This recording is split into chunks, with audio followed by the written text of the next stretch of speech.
Դե ինչ, պատմություն կերտեցինք միասին և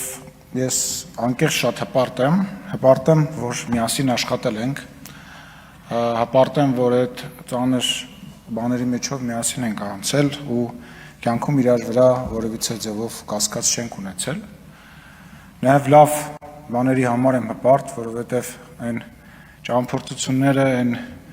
իրադարձությունները, այն բանակցությունները, այն միջազգային հանդիպումները, որը որ մենք ենք իրականացրել միասին, իրոք պատմական են, մերսի շատ, ապրեք բոլորդ, ես նույնպես շնորհակալություն եմ հայտնում բոլորիդ, նաև աշխատակազմին, բոլոր բաժիններին շնորհակալություն եմ հայտնում և պարոն Ռուբինյանին, իմ ընկերոջը հաջողություն եմ մաղթում, թող ինքը լինի երկրորդ ազգային ժողովի նախագահը, որ ստաբիլ 5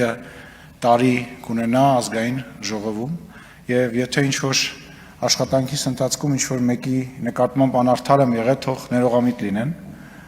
դուք գիտեք, որ ես բոլորիդ սիրում եմ ու ինչքան կարևոր եք բոլորդ իմ համար և վերջում